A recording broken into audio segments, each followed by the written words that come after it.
Hey guys, happy Sunday night.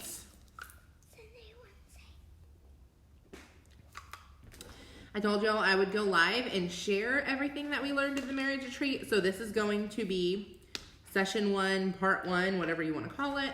Part 1. I think, hush, my daughter's like right in front of me doing a craft while I'm doing the video. So when you hear noise and see a little head popping over because she wants to say hi. Hi. Okay, remember, what's the deal? Sit and do your craft or you can't be out here. It's 8 o'clock. She technically should be in bed. So don't judge me. But sometimes I let her stay up a little later on Sunday because I don't wake up to an alarm on Monday. So Mondays I sleep in, so I like her to sleep in. So this is called, I put the title on here because what I did is I took the notes as they were going and I just write them out in a format that I can share them. Get comfortable being uncomfortable. Julie, that's totally fine. I just went live, but I was redoing, I don't know if you can see back there a little bit. I took our craft corner and it was like just so chaotic and I'm OCD, so I hated it. And I destroyed all of it, took everything down, and it just looks so nice. You can't see all of it, you can only see a little bit of it, but this side too, see a little bit. It is like so organized and so pretty, so I'm excited. I helped too. Yeah, Glory helped. So we are doing a giveaway for this video. So all you have to do to be entered in this giveaway is share this video right now onto your page.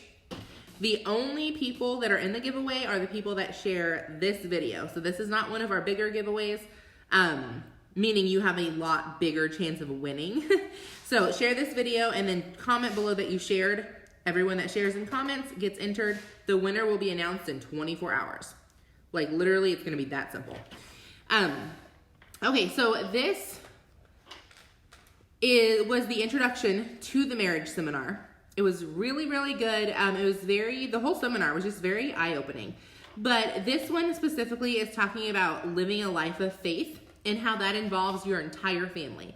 Like the husband cannot live a life of faith without the wife and vice versa. So it's very easy for me, because I'm a dreamer, like I am a goal setter, a goal getter.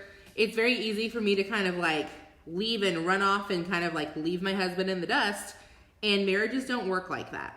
So anyways, I'm not gonna say much more to that, but marriages don't work like that. So living a life of faith involves the entire family, and in order to do that, you have to be united. United meaning working toward a common goal. So the first way you have to be united is you have to be united with God. Now, the reason the title is called Get Comfortable Being Uncomfortable is because all of this is biblical.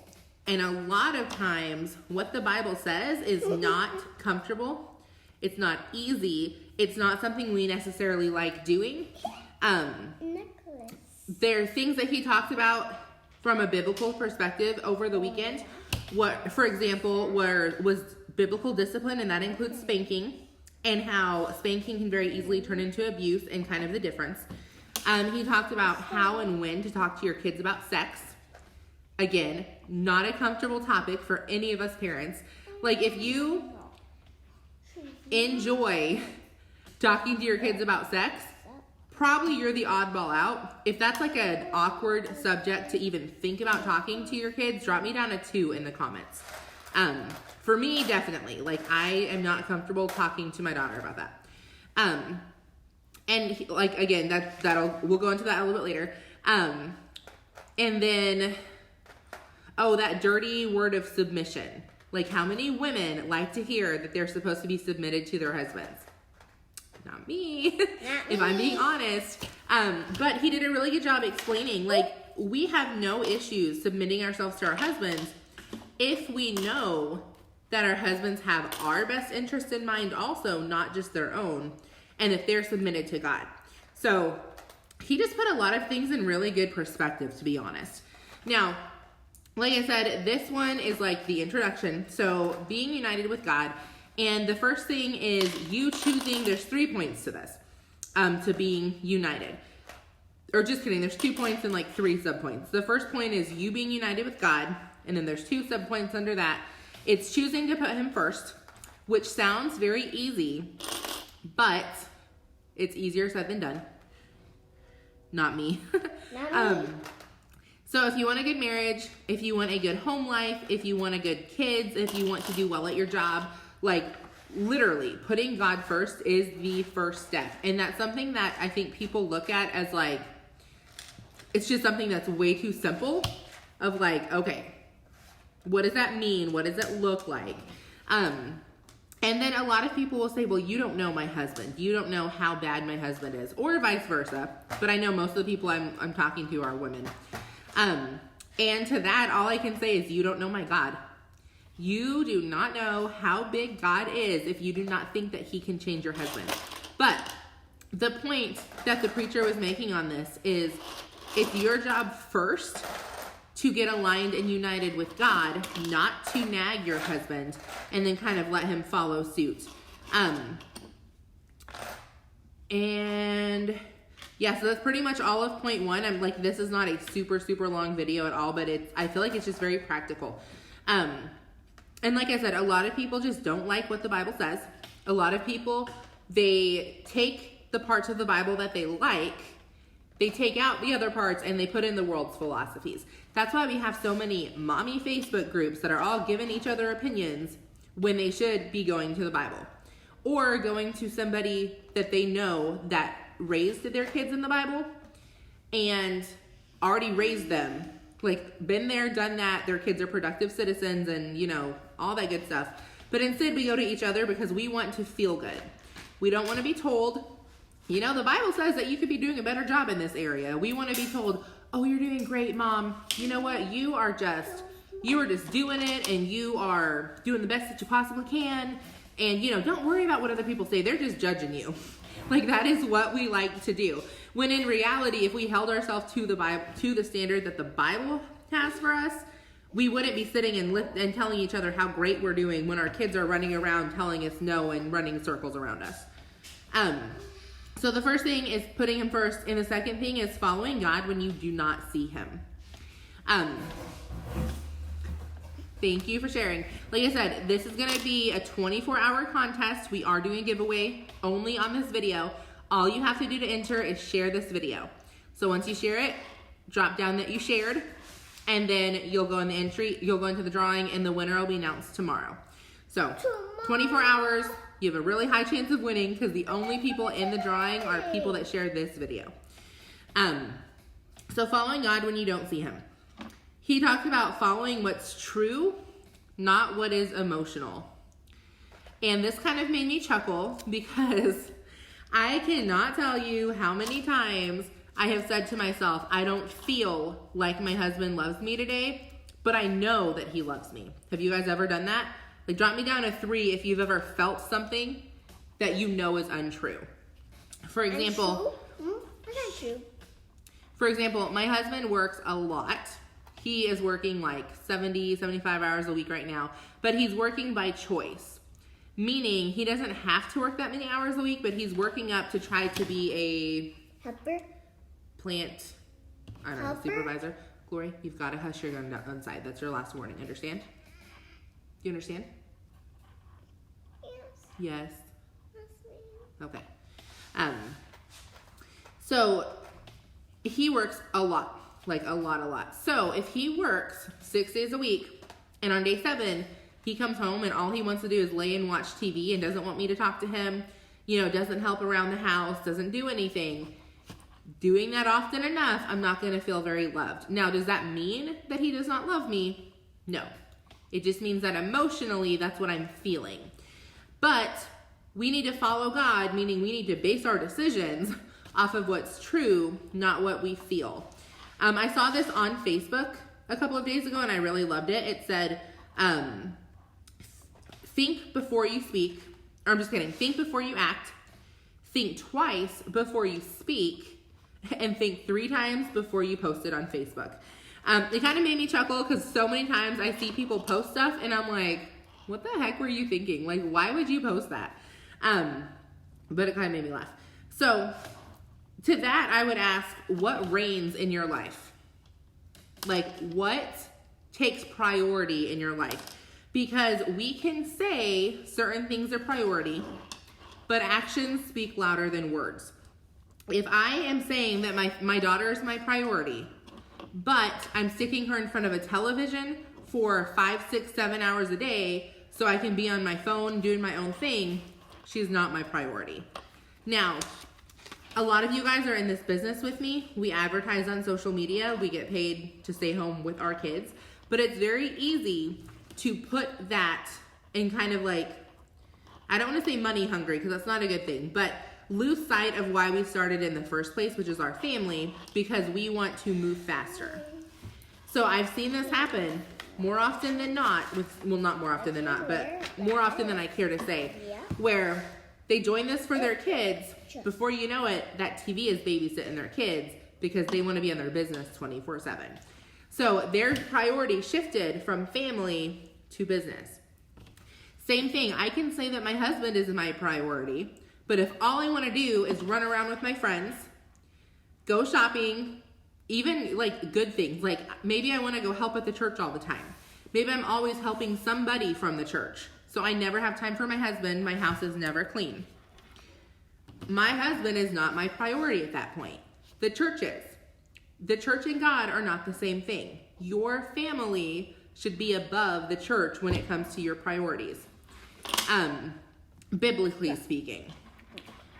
I can say that my business is my priority and that my team is my priority. But if all I want to do is watch Netflix and I'm never training, I'm never connecting with my team, I'm not helping any of them, they're not my priority. My comfort level and watching TV is. That's the same thing that we do with God. We can say that God is our priority, but the first thing we omit from our schedule is our walk with God when we wake up late. God is not your priority. I've done that. I've woken up late and I'm like, okay, not gonna do my devotions today. There's an hour, less that I have to do. Let's get some things done. I don't do that anymore. I can tell you that I remember when I switched this. It doesn't matter what time I wake up. I call it a miracle morning, but that's like my walk with God and praying and affirmations and reading my Bible and like all of it. It does not matter how late I wake up. My time with God happens no matter what. That means if maybe I don't get to put my laundry away that day, that's okay. I'm going to be spending time with God. And I love that. Like, I just can't even tell you. My family, my business, my life, everything kind of shifted. And my perspective shifted when I started making sure that he was actually my priority versus me just talking about how he was my priority. Okay, you guys ready for the last point? I think the last point is the best in my opinion. It's definitely the one that I get the most excited about. So if you're ready for point number 3, drop me down to 4. Ready for 3, drop 4. That's funny, right? Drop me down to 4 in the comments. And then a lot of you guys have shared, so you are in the drawing. Like I said, just share the video, drop shared down in the comments, and we will announce the winner in 24 hours.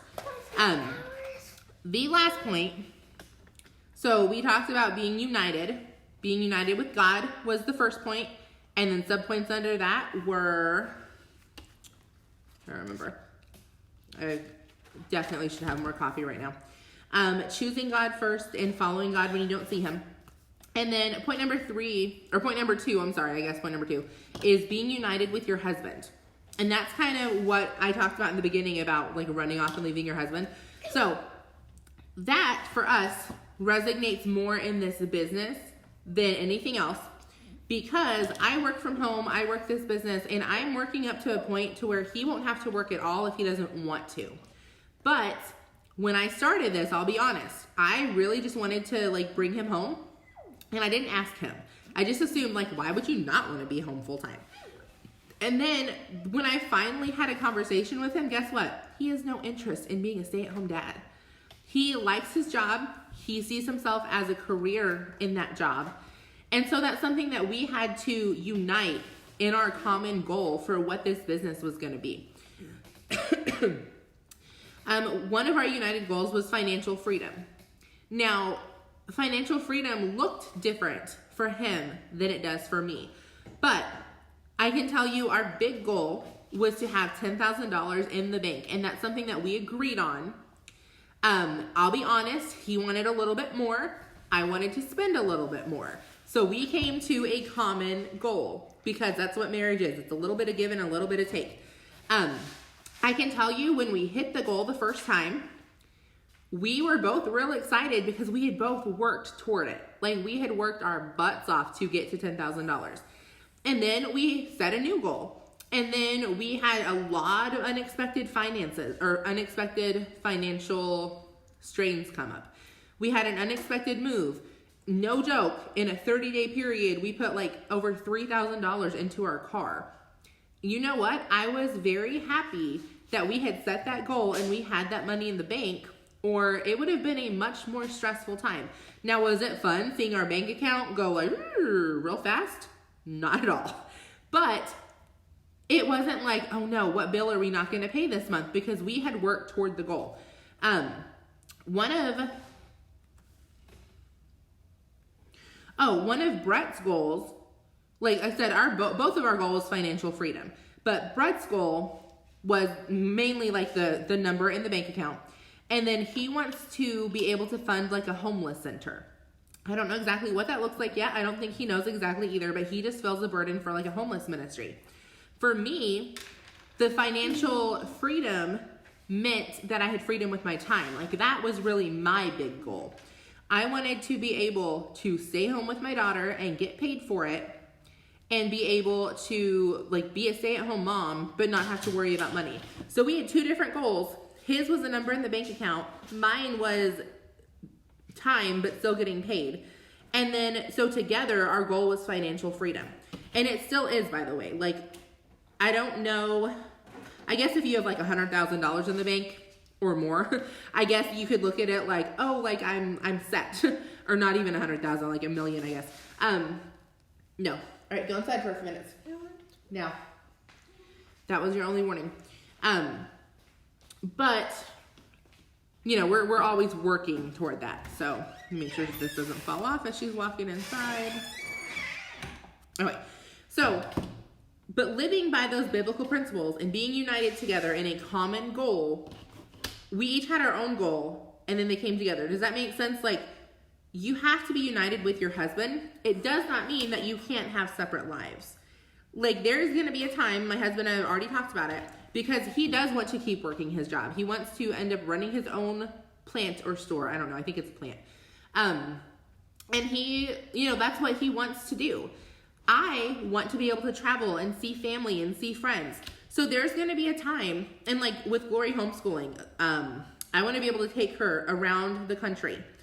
There's going to be a time that we are going to have to decide, okay, I'm going to, like, for the next 90 days, I am going to travel to a few different places with a couple of friends and with Glory and maybe some friends' kids, I don't know.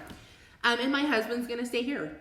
And again, that comes with having two separate lives, but being united in a common goal, because we're both getting to choose what we want to do. And then we're getting to go to the common goal together. Now, we'll travel plenty together and that kind of stuff, but I guarantee the trips we take to visit my family, probably he won't go on all of those because he doesn't want to quit his job, and he doesn't want to use all of his vacation time visiting my family, which that's okay. Like, again, I'm not going to make him do anything, and I shouldn't. And he's not going to make me do anything. So yeah, the biggest things I can say, or the biggest takeaways I got out of this, I guess, is, does your life begin with God? Like, are you getting your passions from God as a couple? Because again, one of our biggest goals is finances. And we have had Christians that are not bad people, but maybe not the most educated when it comes to money, finances, and like the money mindset, kind of look down on us when they find out that one of our goals is to be making $100,000 a month. Like, oh, why do you need that much money? The way we look at it, we want to live in such a way where we can be the tool that God uses to bless other people and to answer their prayers. If we're always living paycheck to paycheck and asking God to give us enough money to pay our bills, we have no chance of helping somebody else pay their bills. If we are working in a way that we have so much money in the bank account that our bills are paid for the next 25 years, then every month we can decide together as a family that we're going to pay the bills of X amount of people that month by God allowing us to bring that in, and then pray that God brings those people across our path. So that's something that a lot of people will tell you, that money is like the root of all evil because they don't know what the Bible says. The Bible says the love of money, meaning when you love money more than God, not a good thing, but that's everything. Anything you love more than God is a bad thing. Money brings out what is already in you. So if you know somebody who has a lot of money and they're just a terrible person, money did not do that to them.